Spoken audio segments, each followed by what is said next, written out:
Good evening. Good evening. Have you ever met someone whose identity is their working title? I see someone nodding. After 26 years in HR, I've met many title holders. They would strut into the room and announce themselves and expect you to follow them. They don't care who you are.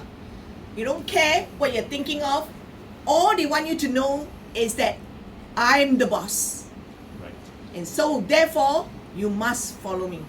Now, these people hold on to their SOP, hold on to their policies really tightly.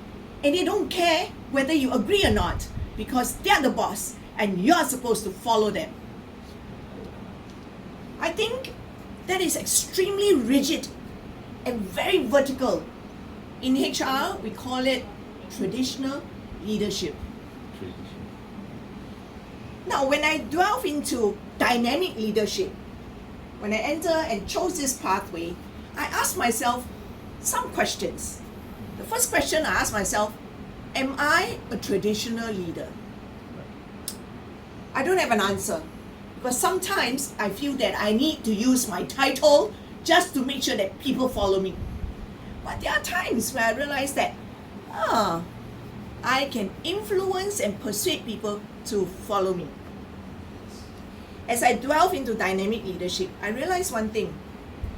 Dynamic leadership is not about making people follow you because you said so, but rather to be an example, to be part of them, to encourage them, to persuade them to follow you because they want to.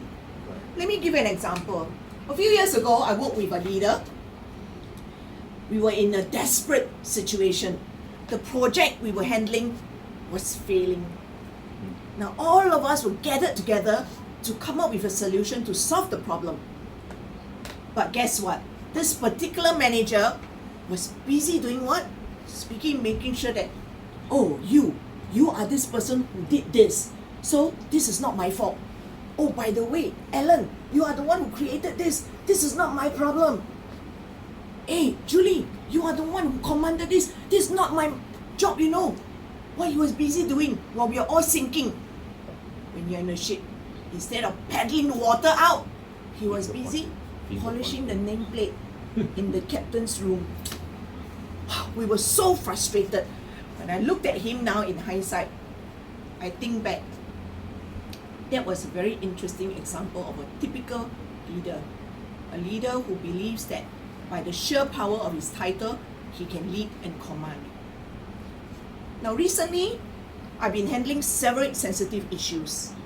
One of them was a whistleblowing issue. Another was a performance issue. Now, with the whistleblowing issue, I can definitely use my title to go to the whistleblower and tell them what they're doing is not right. However, I didn't do that. I chose a different path. I chose to be a dynamic leader. What I did was to bring the person to a private conversation, to listen and to exercise humanity to this person, to ask why did she choose to whistleblow, and from there be able to take on the steps to demonstrate my leadership, to influence her to withdraw the whistleblowing complaint. I had an executive director who recently had a major issue in his appraisal. It was extremely subjective, and I had the good mind to basically take my HR manual, slam it in front of him and tell him, Mr. So-and-so, page 42 of this manual tells me that you cannot do this. It would have been easy. I would have been able to communicate my message to him as a leader and actually put him in his place. But instead, I choose to partner him. Instead of sitting across him and being an opposition, I went next to him and be a partner.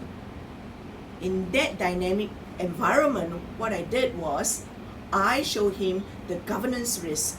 I explained to him what the potential implications will be if he should proceed with such an appraisal.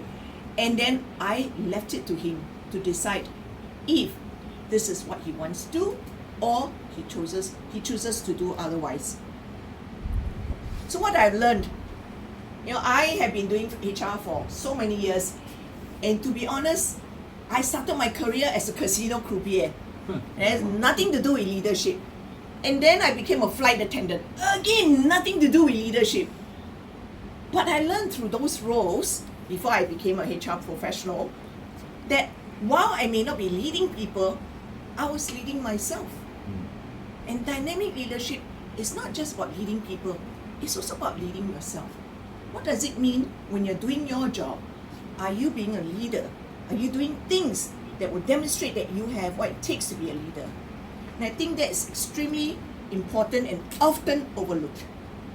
So I would like to challenge you, you who are a leader, you who hold a title, the next time you enter into a conversation or go into a meeting, are you prepared to set aside the leadership manual and not use the title? Instead, exercise your humanity and step on the other side of the other person and have a conversation that will influence and lead. Thank you.